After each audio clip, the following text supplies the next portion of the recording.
बिस्मिल्लाहिर्रहमानिर्रहीम। अस्सलाम वालेकुम नाज़रीन कराम, मैं हूं मखदूम शहाबुद्दीन और आप देख रहे हैं मेरा फ़ेसबुक और यूट्यूब चैनल। उम्मीद करता हूं आप सब लोग बखैर आफ़ियत होंगे और जहां भी होंगे अपने अहले खाना समेत खुश भी होंगे और महफूज भी। नाज़रीन कराम, 3 दिन पहले अमेरिका ने अफ़गानिस्तान में एक ड्रोन हमला किया और उस हमले के अंदर अपना सबसे बड़ा दुश्मन मार गिराया। इसका जश्न अमेरिका में मनाया जा रहा है। जो बाइडन ने इस कामयाबी का सेहरा सजा लिया है, लेकिन अब बहुत से सवालात उठना और इल्ज़ामात लगना शुरू हो चुके हैं। क्या रिजीम चेंज ऑपरेशन जिस मकसद के लिए किया गया था वो मकसद पूरा हो चुका है? क्या पाकिस्तान ने एक और जंग में कूदने का फ़ैसला कर लिया है और डॉलर की जो कदर है रुपए के मुकाबले में उसमें कमी और एक दिन में रिकॉर्ड कमी 12 रुपए से भी ज़्यादा की एक दिन के अंदर आप देखें कि रुपए की कदर में इजाफ़ा होना ये अनप्रेसिडेंटेड है, इसकी मिसाल नहीं मिलती। आईएमएफ के प्रोग्राम का अचानक शुरू हो जाना और तमाम रिक्वायरमेंट्स का पूरा हो जाना, इसके हवाले से बहुत सी चीज़ें इस वक्त सामने आ रही हैं। इसमें army chief general Qamar Javed Bajwa की जो कॉल थी अमेरिका की डिप्टी सेक्रेटरी को और उसके बाद उनके सेंट कॉम के कमांडर को, इस कॉल की कड़ियाँ भी इस वक्त मिलाई जा रही हैं और इस हवाले से जो अवेलेबल डिटेल्स हैं, इंटरनेशनल मीडिया क्या कह रहा है, ये सारी की सारी चीज़ें एक एक करके एनालाइज कर लेते हैं और ये डॉट्स कनेक्ट करने की कोशिश करते हैं। और इल्ज़ामात बड़े वाज़े लगे हैं, बड़े डायरेक्ट लगे हैं और कहाँ से लग रहे हैं ये उससे भी ज़्यादा दिलचस्प मामला है, क्योंकि इल्ज़ामात भी इस वक्त रियासत पाकिस्तान जो है उस पर हुकूमत पाकिस्तान के नुमाइंदों की तरफ से लग रहे हैं और कन्फर्मेशंस वहाँ से आ रही हैं। अब हुआ ये है कि आप देख लें कि जो अमरीकी सदर आता है वो एक ना एक ऐसा टॉप का अपना सबसे ज़्यादा मतलूब दहशतगर्द मारने की कोशिश करता है, जिसे वो बाद में एक अपनी फीदर इन द कैप आप कह लें। चाहे वो अमरीकी सदर ओबामा हो, उसने जिस तरह से कार्रवाई की पाकिस्तान एबटाबाद के अंदर और उसके बिहाफ पर उसकी पूरी कैंपेन चली। ट्रंप ने बगदादी को उड़वाया और अब ये एमन अल जवारी जो है उसे मरवाने का ये सहरा जो बाइडन ने अपने सर लिया है। अमेरिका ने ऑल्दो ये बात कही हुई थी कि हम अफ़गानिस्तान की टेरिटरी के अंदर ऐसा कुछ नहीं करेंगे और अब तो वो खुद मुख्तार मुल्क है, तो उनके मुल्क के अंदर ये हमला कैसे हुआ इस पर तो चले उनकी अपनी हुकूमत का ये मसला है, ये हमारा इशू नहीं है। लेकिन एक तो बड़ी दिलचस्प चीज़ इसमें मैं आपको ये बताऊं कि ये जो स्ट्राइक हुई है इसकी बड़ी ही अजीब सी डिटेल्स हैं। यानी कि ये इतनी एडवांस्ड किस्म की इन्होंने स्ट्राइक की है कि एक तो पहले ड्रोन गया और फिर जो उसने इसके ऊपर मिसाइल मारा उसने कोई धमाका नहीं किया, उसने कोई बारूद इस्तेमाल नहीं किया, बल्कि वो इतना सोफिस्टिकेटेड वेपन नीचे गया उनके घर तक, जिसने वहाँ पर जाकर उसमें कैमरे लगे हुए थे, उसे ऑपरेट किया जा रहा था, उसे अमेरिका के कंट्रोल रूम के अंदर उनका सदर देख रहा था और उसने ब्लेड्स के वार से अपने एक टारगेट को एलिमिनेट किया और वो वापस वहाँ से चलता बना। अब यहाँ पर सवालात उसी दिन खड़े होना शुरू हो गए थे कि एयर स्पेस किसकी इस्तेमाल हुई। देखें, 3 चीज़ें आपको ज़रूरी होती हैं और ये 3 चीज़ें क्या क्या हैं ये आप समझ लें। पहले एक तो ये कि आपका जो ड्रोन है वो उड़ेगा कहाँ से, जिसे आप अड्डा कहते हैं, बेसेस कहते हैं। अब अमेरिका से तो उड़ने से रहा, उतनी दूर से आएगा, इधर तक आएगा। इसमें यही इत्तलात थी और यही अंदाज़ा लगाया जा रहा था कि अमेरिका के पास मिडल ईस्ट में परमानेंट बेसेस हैं, उसने वहाँ से उड़ाया होगा। दूसरा क्या सवाल है? दूसरा है कि ग्राउंड के ऊपर इंटेलिजेंस शेयरिंग और मुख्तलिफ इंटेलिजेंस एजेंसियाँ जिनका वहाँ पर असर रसूख है उनके साथ आपका कलेक्टिव ऑपरेशन या इंफॉर्मेशन शेयरिंग और उसकी बुनियाद पर ही आप ऑपरेशन करते हैं। और तीसरी चीज़ है एयर स्पेस, कि आप कौन सी एयर स्पेस इस्तेमाल करके आएँ। अब इसमें 2-3 ऑप्शंस हैं। एक है जी ईरान का, क्या ईरान से अमेरिका का कोई ड्रोन इस तरह से गुजर सकता है, मिलिट्री कैरियर गुजर सकता है, एयरक्राफ्ट गुजर सकता है? इसका जवाब हम सबको पता है, इस पॉसिबिलिटी में जाने की ज़रूरत नहीं है। उसके बाद एक पाकिस्तान बचता है और दूसरा रास्ता सेंट्रल एशिया का है। सेंट्रल एशिया पर जितना असर रसूख इस वक्त रूस का है और चीन का है, तो उस चीज़ को भी और उस पॉसिबिलिटी को भी रूल आउट किया जाता रहा। तो इसमें एक क्वेश्चन आ गया कि क्या इसमें पाकिस्तान है।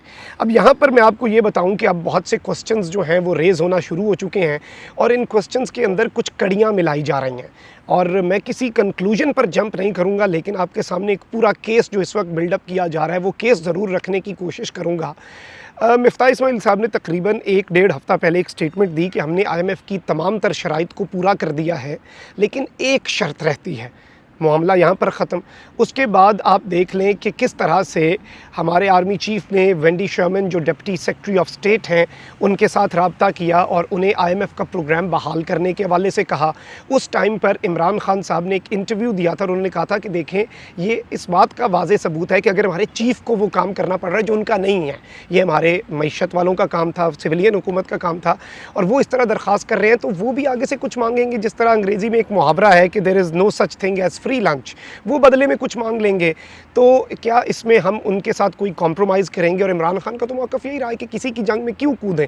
आपने उनकी अगर मदद कर दी, जस्ट इन केस एक पॉसिबिलिटी है कि आपने उनकी मदद कर दी बंदा मारने में, वो अमेरिका बहादुर तो पहुंचने से रहे, वहाँ पर तो वो जा नहीं सकते। उन्हें जो करीब नज़र आएगा कि ये जी उनके सहूलतकार थे, ये उनके साथी थे, चलो इन पे चढ़ दौड़ो, बदला लेना है ना, तो बदला आप उनसे ले लेंगे।